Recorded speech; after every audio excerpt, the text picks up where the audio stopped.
తిరుపతి నేను క్యాంప్కి వెళ్తున్నాను అన్నారు. ఈయన వెళ్ళిన ఒక 1 hour కి ఆమె డోర్ లాకేస్తుంది. నువ్వు చూసావా? రాత్రి మీరు 3 గంటలప్పుడు ఎక్కడికి వెళ్ళారు? అరే ఎవరింటికి తలుపేసుకున్నా నన్నే అనుమానిస్తారా? నాకు అర్థం కాదు. అనుమానించడం కాదండి, మీరు వచ్చిన 1 hour కి ఆవిడ వచ్చారు. డాక్టర్ గారు నా వల్ల అవ్వట్లేదు. ఇంటికి వెళ్ళేటప్పటికి ఎప్పుడు చూసినా జిడ్డు గారే మొహం. ఏం మాట్లాడుతున్నారు రమేష్ గారు? అసలు మీరు ఇంట్లో మేకప్లు వేసుకుని ఉంటారండి ఆడవాళ్ళు. డాక్టర్ గారు మీరు చాలా కూల్ గా మాట్లాడుతున్నారండి. నేను ఆయన వర్షన్ వింటే నేను కూల్ గా మాట్లాడలేకపోతున్నాను ఒక ఆడపిల్లగా. వెల్కమ్ టు అందమైన జీవితం. నమస్తే కళ్యాణ్ గారు. నమస్తే అమ్మా జయ గారు. నమస్తే కళ్యాణ్ గారు. కళ్యాణ్ గారు, మెయిల్స్ అయితే పుంకాలుగా వస్తూనే ఉన్నాయండి. కాకపోతే ఆ మెయిల్ని చూసి ఆ పరిస్థితిని బట్టి నేను కాల్స్ తీసుకుంటున్నాను. రాత్రి మీనా అని ఒక అమ్మాయి మెయిల్ చదివానండి. సో వెంటనే డిస్కస్ చేయాలనిపించింది ఆ ఇష్యూని. తన ఫీలింగ్ ఏంటంటే తన భర్త తన చేయి దాటిపోతున్నాడు, తనకు దక్కకుండా అయిపోతున్నాడు, అది కూడా ఒక కమ్యూనిటీలో జరుగుతున్న ఒక ఇష్యూ వల్ల అనేది తను చెప్తా ఉంది. కమ్యూనిటీలో ఎదురుగా ఉండే ఒక ఫ్లాట్లో నుంచి జరుగుతోంది ఇంకొక ఆవిడ వలన. తిని చెప్పేదాన్ని బట్టి ఆ మెయిల్ని బట్టి చూస్తా అంటే ఒకసారి మాట్లాడాలనిపించింది కళ్యాణ్ గారు. చాలా కామన్ సబ్జెక్ట్ అయిపోయిందమ్మా. అవునవునవును. అయితే అంతకన్నా ముందు ప్రేక్షకులకు ఒక మాట చెప్పాలనుకుంటున్నాము. మీకోసం మీతో మాట్లాడాలనుకునేవారు అడుగుతూ ఉన్నారు. వాళ్ళ నెంబర్ మనం ఇచ్చేస్తున్నాము, బట్ మళ్ళీ కూడా అడుగుతూ ఉన్నారు. ఒకసారి డాక్టర్ గారితో ఎవరు మాట్లాడాలనుకున్నా కూడా ఎపిసోడ్లోనే ఒక స్ట్రిప్ వస్తుంది, డాక్టర్ గారి నెంబర్ వస్తుంది. డెఫినెట్గా కాల్ చేయండి, అపాయింట్మెంట్ తీసుకోండి, మాట్లాడండి. అండ్ అట్లాగే సుమన్ టీవీ లైఫ్ని సబ్స్క్రైబ్ చేసుకోండి. రైట్, అమ్మాయికి ఫోన్ చేయనండి. తప్పకుండానమ్మా. మీనా అండి. ఎక్కడమ్మాయో? హైదరాబాద్ అని మెయిల్లో చూశాను డాక్టర్ గారు. నేను చాలా క్లియర్గానే పెట్టిందండి మెయిల్. హలో మీనా అండి? అవునండి, నేను జయానండి, అందమైన జీవితం ప్రోగ్రామ్ నుంచి కాల్ చేస్తున్నాను. నమస్తే మేడం. నమస్తే మీనా, మాట్లాడొచ్చండి మీతో? మాట్లాడొచ్చు. ఎస్, నాతో పాటు డాక్టర్ కళ్యాణ్ చక్రవర్తి గారు కూడా ఉన్నారు.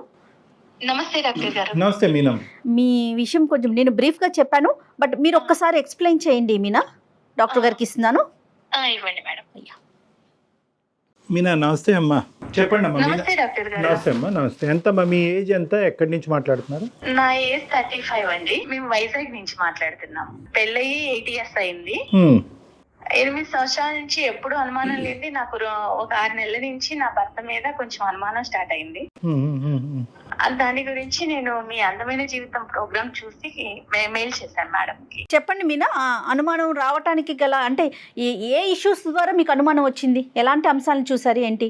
ఒక 6 నెలల నుంచి నా ఎదురు ఒక అమ్మాయి వచ్చేసింది. ఆమె చాలా అందంగా ఉంటది అనమాట. ఓకే. ఆమెని చూస్తుంటే ఇంకేంటంటే ఆమెను చూడటము, ఆమె తిని చూడటము, ఇలా కొంచెం అనుమానం స్టార్ట్ అయింది నాకు. స్టార్ట్ అయినాక తను కిందకి వెళ్ళి పిల్లల్ని స్కూల్ తీసుకెళ్లటం, అక్కడ మళ్ళీ వాళ్ళిద్దరు కలిసి మాట్లాడుకోవటం, జస్ట్ మామూలుగా క్యాజువల్ గా తీసుకున్నా. తర్వాత అనుమానం అనేది ఎక్కువైపోయింది. అదొక క్లారిటీ అనేది నాకు కన్ఫ్యూజన్ చేసి, నాకు అసలు ఏంటి వీళ్ళిద్దరి మధ్య ఏం జరుగుతుంది అని అబ్జర్వ్ చేస్తూ ఉన్నాను అనమాట. ఓకే. అబ్జర్వ్ చేయటము, వీళ్ళు కిందకెళ్ళి నవ్వుకోవటం, మాట్లాడటం, పిల్లల్ని బస్ ఎక్కించినాక మళ్ళీ కిందే టైం స్పెండ్ చేయటం, ఇలా జరుగుతూ ఉంది మేడం. ఓకే. అసలు నేను ఒక క్లారిటీకి రాలేకపోయాను. పిల్లలండి? పిల్లలు ఒక బాబు నాకు. ఓకే. క్యాజువల్ గా మాట్లాడుకోవటం అంటే ఇప్పుడు పిల్లల్ని ఎక్కించేసాక ఎంతసేపు మాట్లాడుకుంటాం? ఒక 2 నిమిషాలు, 3 నిమిషాలు, 5 నిమిషాలు లేదా 10 నిమిషాలు, ఒక రోజు? అది ఎవరైనా మేడం మాట్లాడుకుంటారు. ఓకే, హాయ్ అండి, బాగున్నారని ఎవరైనా అడుగుతారు, కాదనట్లేదు. రెగ్యులర్ గా జరుగుతా ఉంది. రెగ్యులర్ గా వీళ్ళు బస్ ఎక్కించడానికి వెళ్తారు. వెళ్ళి ఇద్దరు అపార్ట్మెంట్ అందరూ ఎటు వాళ్ళు అటు వెళ్ళిపోయినా కూడా వీళ్ళిద్దరు నుంచొని మాట్లాడటం, నవ్వుకోవటం, పైకి కలిసి రావటం, ఇది చూస్తున్నాను మేడం. నేను పైన బాల్కనీలో ఉండి చూస్తూ అబ్జర్వ్ చేస్తున్నాను. మీనా అమ్మాయి వయసు ఎంత ఉంటుంది? అమ్మాయి వయసు ఒక 36, 37 ఉంటుంది. ఆవిడ భర్త గారమ్మా? ఆమె భర్త వచ్చి అమెరికాలో ఉంటాడు. ఇది వచ్చి ఇక్కడ నుంచొని అపార్ట్మెంట్ లో ఉన్న వాళ్ళు ఎవరు దొరుకుతాడా ఏంటా అని చూసి నా భర్తే దొరికాడు దానికి. అయ్యా. ఆమెకి పిల్లలు ఉన్నారండి? పిల్లలు ఒక బాబు ఉన్నాడమ్మా. Okay okay. మీరు అంటే ఒకే అపార్ట్మెంట్స్ కదా, మాట్లాడుకోవటం, మీరు ఆవిడతో మాట్లాడటం కానీ ఇరుగు పొరుగు కదా, అట్లా ఏమన్నా ఉందా? ఏం లేదండి, నేను హాయ్ కనిపిస్తే హాయ్ బాయ్ అనుకుంటాం అంతే. ఇంత క్లోజ్ గా గానీ నా హస్బెండ్ తో ఉన్నంత క్లోజ్ నాతో ఉండదు. ఆయన అక్కడుండి సంపాదిస్తూ మరి దేన్ని పెళ్లి చేసుకొని ఆయన ఎక్కడ కులుకుతున్నాడో ఇదైతే నా మొగుడుతో కులకటం మొదలు పెట్టేసి. సరేలే అమ్మ, అంత పెద్ద కంక్లూజన్స్ కొద్దిలే తల్లి మీనా అమ్మ. అసలు నా బాధ నేను ఎవరికి చెప్పుకోవాలో కూడా తెలియట్లేదు.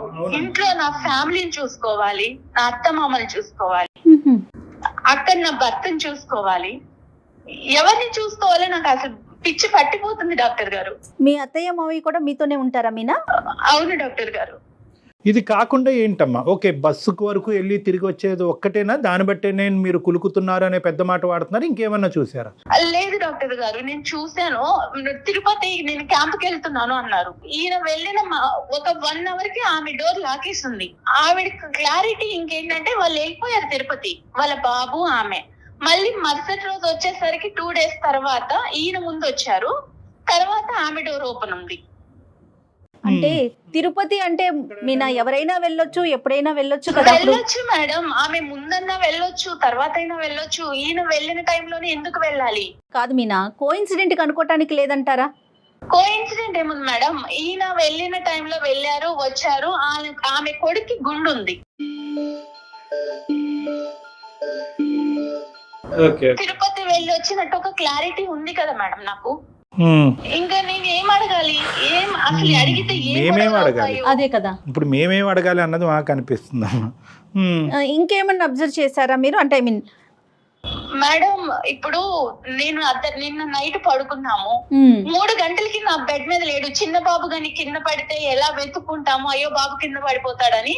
నా భర్త ఎక్కడికి వెళ్ళాడని నేను ఇల్లంతా తిరిగాను, బాల్కనీ చూసాను, వాష్రూమ్ చూసాను, ఎక్కడ లేరు. ఇప్పుడు ఎక్కడికి వెళ్ళారు అని నేను అడగలేను తన్ని డైరెక్ట్. అదేంటమ్మా, ఎందుకు రాత్రి నిద్రలోంచి లేసానండి, మీరు పక్కన లేరు, బాబు దొల్లిపోతాడు అన్నది కూడా మీరు చూసుకోలేదు, ఎక్కడున్నారని ఒక మాట అడిగితే తప్పేముంది? తన మీద అనుమానం స్టార్ట్ అయిపోయినాక నేనేమన్నా అడిగితే ఇంకా నా మీద ఎక్కడ గొడవ పడేసి ఎక్కడ అల్లరి చేసుకొని మన పరువు ఎక్కడ పోయిద్దో, అత్తయ్య మామయ్య వాళ్ళు ఎక్కడ బాధపడతారో నాకు పిచ్చి పడుతుంది డాక్టర్ గారు. అసలు పట్టట్లేదు. అవునమ్మా తల్లి, నీ ప్రాబ్లం నాకు అర్థం అవుతుంది, కానీ ఒక క్లారిటీ తెచ్చుకోకుండా నీ ఆరోగ్యం పాడవుతుంది, నీకు తల తిరుగుతుంది, తల బరువు అవుతుంది, నీకు పిచ్చి పట్టినట్టు అవుతుందని నువ్వు అంటున్నావు. ఇప్పుడు అనుమానం అనేటటువంటి క్లారిటీ నేను తన్ని డైరెక్ట్ అడగలేకపోతున్నాను డాక్టర్ గారు, అందుకే నేను మీ వరకు వచ్చాను. అడగటం వేరు, గొడవ పెట్టుకోవటం వేరు. చాలా మంది ఏమనుకుంటారు అంటే కనుక, అరే బహుశా నేను అడిగితే కనుక అతను ఇంకా అవమానం ఫీల్ అయ్యి నా మీద ఏమైనా తెచ్చుకుని గొడవలు. అలా కదా, ప్రతి చోట ఏంటంటే సైకలాజికల్ మైండెడ్నెస్ అని అంటూ ఉంటాం. ఆడవాళ్ళందరికీ చెప్పేది ఏంటంటే మైండెడ్నెస్ అంటే ఇది ఖచ్చితంగా నిజం అనే ఉద్దేశంతో మీరు అడిగితే ఖచ్చితంగా అక్కడ గొడవ అవుతుంది. కాదు ఇలా జరిగి ఉండొచ్చేమో, నా భర్త ఇలా తప్పు చేసి ఉండడు, నా కళ్ళే తప్పు చూస్తున్నాయి అనేటటువంటి ఆలోచనతో అడిగితే కనుక అడిగేటటువంటి విధానం, పద్ధతి, శైలి కూడా డిఫరెంట్గా ఉంటుంది. మీ భర్త గురించి అందరికంటే వాళ్ళ తల్లిదండ్రుల తర్వాత బాగా ఎరిగినటువంటి వ్యక్తి ఎవరన్నా ఉన్నారు అంటే కనుక మీ మనసే. అవును కదా, 8 years ప్రయాణంలో ఇంతకు ముందు ఎప్పుడనే మీ భర్త గురించి ఇటువంటి సంఘటనలు, సందర్భాలు జరిగినాయా? జరగలేదు. ఎప్పుడు అనుమానం పడేటటువంటి భార్య స్థానంలో మీరు ఉన్నారా? కాదు. మరి అలాంటప్పుడు ఈ ఒక్కసారి మీకు ఇలా అనిపించిందండి, నా కళ్ళు తప్పు చూసినాయా, నా చెవులు తప్పు విన్నాయా అనేటటువంటిది మీరు తప్పుగా ఆలోచించారు అనే విధంగా అడిగితే కనుక ఏ గొడవ ఉండదు. అంటే మీరు చేయలేకపోతున్నారు, మాకు ఫోన్ చేశారు, అది వేరే విషయం. మీ తరపున మేము మీతో మాట్లాడటానికి రెడీగానే ఉన్నాం. కానీ సహజంగా ఎవరైనా ఆడవాళ్ళు ఉంటే కనుక ప్రతి సందర్భంలో సుమన్ టీవీ లాంటి ఒక ప్లాట్ఫామ్ దొరుకుతుంది, వాళ్ళ ద్వారా అడిగిద్దాము, వాళ్ళ ద్వారా తెలుసుకుందాం అనేది కాకుండానే అడిగేటటువంటి శైలి, విధానం ప్రేమపూరితంతో నిండి ఉంటే కనుక అది తప్పుగా భావించే అవకాశం లేదు అని నా భావం. అది ఈ మధ్య ఏమన్నా అడిగితే విసుకుంటున్నాడు, ప్రతి చిన్న విషయానికి చిరాకు పడుతున్నాడు, నాకు పిచ్చి పడుతుంది, ఏడుపు వస్తుంది, ఏం చేయాలో తెలియట్లేదు. ఒకటైతే నిజం కదా తల్లి, అంటే ఖచ్చితంగా ఒక ట్రాన్సిషన్, ఒక చేంజ్ అయితే మీ భర్తలో మీకు కనిపించింది, వచ్చింది, ఖచ్చితంగా వచ్చింది. నాకైతే తనని అడగాలని ఉంది డాక్టర్ గారు, నా తల బద్దలైపోతుంది అసలు. నాకు అసలు తనని అడిగితే ఎక్కడ ఇష్యూస్ అయ్యి ఎక్కడ గొడవలు అవుతాయో, నేను ఇంత ప్రేమించాను తిన్ని. బహుశా ఇది అబద్ధమే అవ్వాలని మేము అందరం కోరుకుంటున్నాం. మీ అత్తమామలకి ఏమైనా తెలుసమ్మా? తెలీదు డాక్టర్, నేను ఎవరికి చెప్పలేదు. మన ఇంట్లో లేకుండా, బాల్కనీలో లేకుండా, నువ్వు కిచెన్ లో లేకుండా ఎక్కడికి వెళ్ళావు అని ఒక్క మాట అడగలేక నాలో నేను సతమతం అయిపోయి నాకు అసలు ఎవరికి చెప్పాలో తెలియట్లేదు. నేను ఎంత బాధపడుతున్నానంటే డాక్టర్ గారు, నాకు ఏ పని చేయాలనిపించట్లేదు. ఇప్పుడు నువ్వు ఓకే కదమ్మా, అంటే మా ద్వారా నువ్వు క్లారిటీ తీసుకోవటం అనేది రేపొద్దున మీ ఇద్దరి మధ్య, అంటే మేము యూజువల్గా చాలా సెన్సిటివ్గా మాట్లాడతాం ఇలాంటి ఇష్యూస్, నాకు ఉండేటటువంటి ఎక్స్పీరియన్స్తో కొద్దిగా బ్యాలెన్స్డ్గానే మాట్లాడతాం. కానీ బట్ యు ఆర్ 110% కాన్ఫిడెంట్ కదమ్మా మేము ఈ ప్లాట్ఫామ్ ఆ విధంగా వాడుకోవచ్చని? వాడుకోవచ్చు డాక్టర్ గారు. Okay okay. తర్వాత ఇంకో లాస్ట్ క్వశ్చన్ అమ్మా, ఇది కొద్దిగా sensitive and private issue. Physical intimacy ఎలా ఉందమ్మా మీ ఇద్దరి మధ్యన? అది తగ్గిందా? తగ్గిందండి. తను ఇప్పుడు ఇదివరకు ఉన్నంత ప్రేమ లేదు నాకు. మరి ఒకసారి మాట్లాడదామా మీనా? నిజాల్లాగే అనిపిస్తుందమ్మా, కానీ అబద్ధాలు అవ్వాలి అని కోరుకుంటున్నాను. ఒకసారి కలుపుదామమ్మా. లైన్ కలుపుతారండి మీరు ఆయనతో? కలుపుతాను డాక్టర్ గారు. కాన్ఫిడెన్స్ లోకి తీసుకుంటారు. మీరు మాట్లాడే వ్యక్తి మీ కాల్ ని హోల్డ్ లో పెట్టారు. ఆయన్ని కనెక్ట్ అయితే రీజన్స్ చాలా తక్కువ అనిపిస్తున్నాయి కళ్యాణ్ గారు నాకైతే. జస్ట్ కింద మాట్లాడుకోవటం సరే, నైట్ మిస్ అవటం అనేది మీరు నిజంగా ఆలోచించాలి. హలో హలో, ఏమండి చెప్పు. ఆఫీస్ లో ఉన్నారా? చెప్పు. నేను మిమ్మల్ని ఒకటి అడగాలనుకుంటున్నానండి. అదేదో ఇంటికి వచ్చాక అడగచ్చుగా. ఆఫీస్ లో ఉన్నారు, ఫ్రీగానే ఉన్నారని ఈ టైంలో కాల్ చేస్తాను మీకు. నేను ఏం అడగాలి? మీరు రాత్రి ఎక్కడికి వెళ్ళారు? రాత్రి 3 గంటలకి నా పక్కన లేరు. టీ తాగడానికి వెళ్ళా. ఆ టైంలో టీ తాగడానికి వెళ్ళటం ఏంటండి? చిన్న చిన్న ప్రెజర్స్ ఉండి నిద్ర పట్టక టీ తాగి వచ్చి పడుకుందాం అని చెప్పి. నన్ను లేపితే నేను పెట్టిస్తాను కదా మీకు టీ. అరే అలా కాదమ్మా, నువ్వు రోజంతా పని చేసి అలిసిపోయి ఉంటున్నావు, మళ్ళీ నీకు రాత్రి లేపి టీ పెట్టమని అనడం లేదు. నేను ఇంట్లో టీ పెట్టుకుంటే మళ్ళీ నీకేదైనా డిస్టర్బెన్స్ అవి నీ నిద్ర పోవద్దని చెప్పలేదు. నన్ను ఎత్తుని కూర్చోబెట్టుకొని నన్ను కాలి కింద వేసి తొక్కారండి మీనా. అమ్మ మీనా, నువ్వు ఫస్ట్ ఇలాగా ఒకటి మీనా అమ్మ, ఈరోజు అమ్మ సారీ అండి మీనా గారు భర్త గారు, మీ పేరు? హలో మీనా గారు, మీరు ఒక మాట చెప్పాలి కదా ఆయనకి, మేము లైన్ లో ఉన్నామనేసి ఒక మాట చెప్పండి మీ హస్బెండ్ తోను. నేను మిమ్మల్ని డైరెక్ట్ ఏమీ అడగలేక నేను డాక్టర్ ద్వారా వెళ్ళాను ఇప్పుడు అడగటానికి. చెప్పాలి కదా తల్లి నువ్వు. అంటే మన సంసారాన్ని అందరికీ తెలిసేలా చేస్తావా? అయ్యో అలా భావించొద్దండి మేడం. వింటున్నారా ఎలా మాట్లాడారు? అది కాదు కదమ్మా మీనా. మీనా ఇది చాలా సెన్సిటివ్ ఇష్యూ మీనా. మనం మన తరపున అతన్ని సర్ప్రైజ్ చేసాం ఇక్కడ, కాబట్టి ఫస్ట్ మా తరపున ఆవిడ తరపున మా అపాలజీస్ అండి. అంటే ఆవిడ చాలా బాగా స్ట్రెస్లో ఉంది, ఆవిడ ఏం చేస్తున్నారో కూడా ఆవిడకి తెలియట్లేదు. చాలా రోజులు బట్టి ఒక చేదు అనుభవాల్ని కొన్ని ఆవిడ దిగమింగుకుంటుంది, అడగలేక కక్కలేక సతమతం అవుతుంది. మా హెల్ప్ తీసుకుని మా ద్వారా ఆవిడ మనసులో ఉండేటటువంటి 2-3 ప్రశ్నలు మిమ్మల్ని అడగాలి అని అనుకుంది. సరే, ఆమె ప్రాబ్లం ఏంటో అడగండి డాక్టర్ గారు, మీ ద్వారానే క్లారిఫై చేయండి. అడగనియండి, ఆవిడని అడగనియండి, మేము బ్యాక్గ్రౌండ్ లో ఉంటాం, ఆవిడని అడగనియండి. ఏమండి, రాత్రి మీరు 3 గంటలప్పుడు ఎక్కడికి వెళ్ళారు? నేను టీ తాగడానికి వెళ్ళా. టీ తాగడానికి బయటికి ఎందుకు వెళ్ళాలి? నేను ఉన్నా కదా పక్కన, నన్ను లేపితే నేను పెట్టిస్తాను కదా మీకు. నేను ఇంతకు ముందు చెప్పా, మళ్ళీ చెప్తున్నానమ్మా, నిన్ను రాత్రి అంతా నాకు నిద్ర లేదు, నాకు టీ తాగితే నిద్ర వస్తుంది అనిపించింది. కాకపోతే నువ్వు డే అంతా పని చేసి ఉంటావు, మళ్ళీ నిన్ను నిద్ర లేకపోవడం ఎందుకు? ఒకవేళ నేను పెట్టుకున్నా సరే నీకు ఏదైనా డిస్టర్బెన్స్ వస్తుందని బయటికి వెళ్ళి తాగొచ్చా. అంటే ఎదురించి 204 కి టీ తాగడానికి వెళ్ళారా మీరు? 204 ఏంటి? నాకు అన్ని తెలుసండి. 204 కి ఎందుకు వెళ్తున్నారో తెలుసు. సిక్కులాడుంది, ఆ తప్పులాడుంది, దాంతో మీరు మాట్లాడటం చూశాను. కింద మీరిద్దరు ఇటకలు పక్కపక్కలు చూశాను.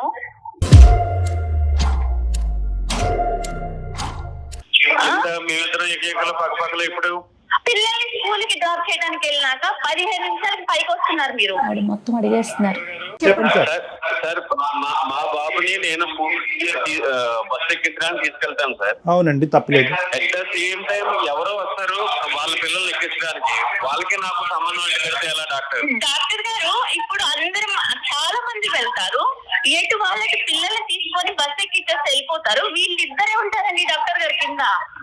అరే ఒక కమ్యూనిటీలో ఉండేవాళ్ళు హాయ్ బాయ్ కామన్ గా మాట్లాడుకుంటారు. అవునండి, కమ్యూనిటీలో ఉంటే చాలా మంది మగవాళ్ళు ఉంటారు కదా, ఆవిడతోటి ఎందుకు మాట్లాడాలి మీరు? అతని భావాన్ని చెప్పనివ్వండి, నెంబర్ 1.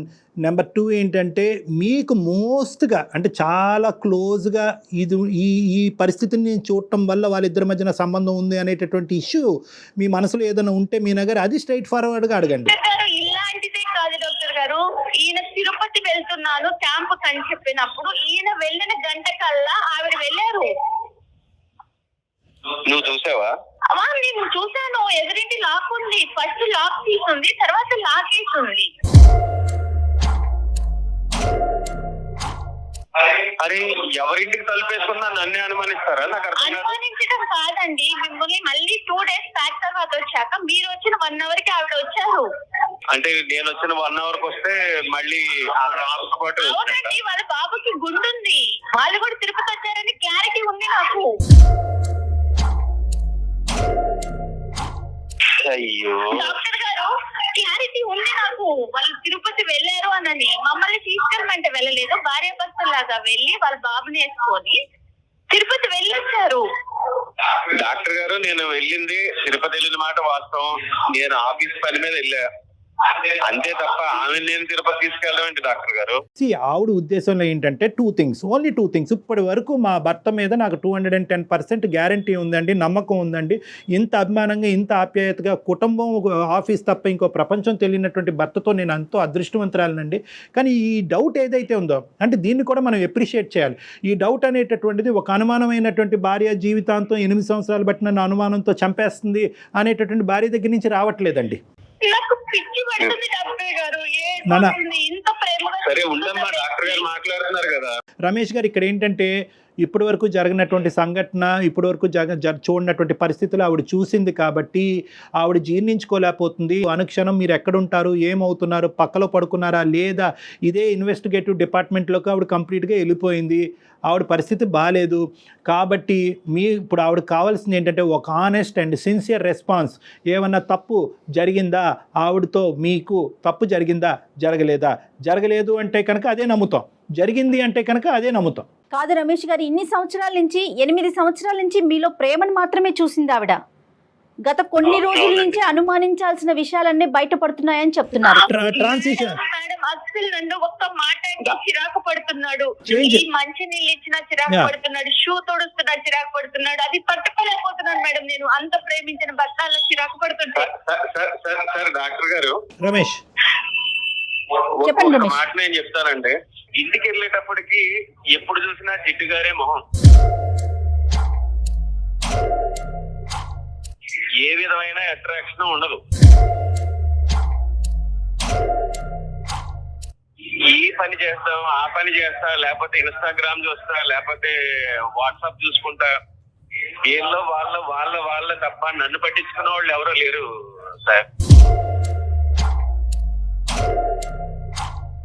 మనం రోడ్డు మీద మనల్ని ఇంట్లో పట్టించుకున్నప్పుడు బయట కొంతమంది కొన్ని విధాలుగా అట్రాక్ట్ చేస్తూ ఉంటారు. అట్రాక్ట్ చేసేటప్పుడు మనం మగవాళ్ళం కాబట్టి అట్రాక్ట్ అవుతూ ఉంటాం. అవ్వకుండా చూసుకోవాల్సిన బాధ్యత ఇంట్లో భార్యదే కదా సార్.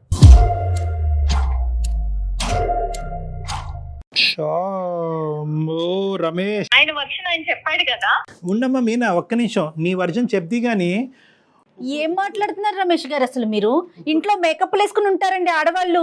సడన్ గా 8 సంవత్సరాల తర్వాత ఒక భార్య జిడ్డు మొహంతో కనిపిస్తుంది అనే ఫీలింగ్ మీకు వచ్చింది అంటే రమేష్, ఖచ్చితంగా ఇక్కడ జిడ్డు మొహం కంటే అక్కడ ఏదైనా అట్రాక్షన్ ఎక్కువైందా అన్నది మనం ఆలోచించుకోవాలి. ఒక్కసారి మీరు ఆలోచించండి రమేష్, మీరు ఏం మాట్లాడుతున్నారు? మీరు ఫస్ట్ ఆఫ్ ఆల్ ఏంటంటే అక్కడ ఒక అట్రాక్షన్ కనిపించిన తర్వాత ఇక్కడ డిస్ట్రాక్షన్ మొదలైందా, లేదంటే ఇక్కడ ఈ డిస్ట్రాక్షన్ మొదలైన తర్వాత అక్కడ అట్రాక్షన్? ఏదైనా తప్పేలేండి, ముందేంటి వెనకట్లే, కానీ రెండు తప్పులే. డాక్టర్ గారు, మీరు చాలా కూల్ గా మాట్లాడుతున్నారండి. నేను ఆయన వర్షన్ వింటే నేను కూల్ గా మాట్లాడలేకపోతున్నాను ఒక ఆడపిల్లగా.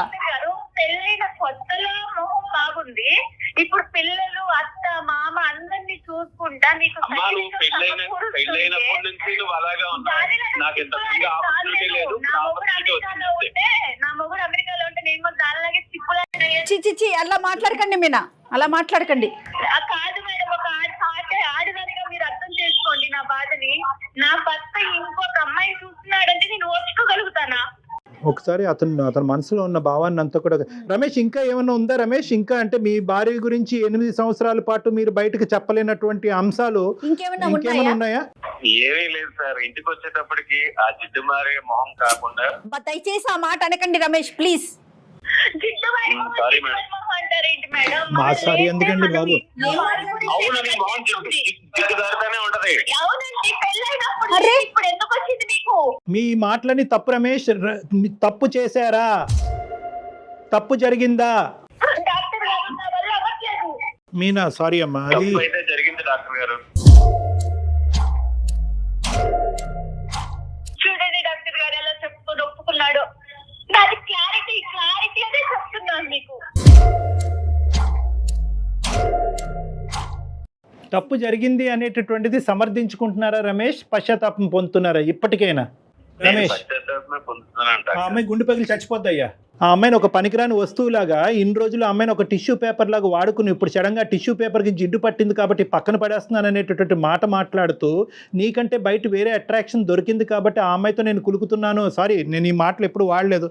కానీ ఈ విధమైనటువంటి ఆ అంశాన్ని సుమన్ టీవీ ద్వారా మేము ఈ బ్రేకింగ్ న్యూస్ ఆ అమ్మాయికి అందించడం అనేది మేము చాలా బాధపడుతున్నాం రమేష్. రమేష్ గారు వేరే రకంగా భావించొద్దు, అసహ్యంగా అనిపిస్తోందండి వినటానికే. డాక్టర్ గారు నేను ఒక్కటే అడుగుతా డాక్టర్ గారు, తను ఇంకా ఫైనల్ గా ఒక్కటే అడగాలనుకుంటున్నాను. చెప్పు నాన్న. చెప్పు. ఏ రోజన్నా నేను మీకు ఏ విషయంలో అయినా తక్కువ చేశానా? లేదు. మరి ఎందుకు జిడ్డు మొహం వచ్చింది? ఈ 8 years లో మీకోసమే కదండి నేను. ఒకటి రమేష్ ఇది చాలా ఇరిటేటింగ్గా ఉంది. ఏమండి మీ భార్యని ఏమండి మీ ఇన్ షర్ట్ బాగా చేసుకోండి, చొక్కా ఇస్త్రీ చేసుకోండి అని చెప్పేటటువంటి ధైర్యం ఆవిడకున్నప్పుడు నువ్వు నీట్గా తయారవు అని అడగటాన్ని అనే హక్కు మీకు లేదా? ఏకంగా అక్రమ సంబంధాలు పెట్టేసుకోవటమేనండి జిడ్డు మొహాలు కనిపిస్తున్నాయి కాబట్టి.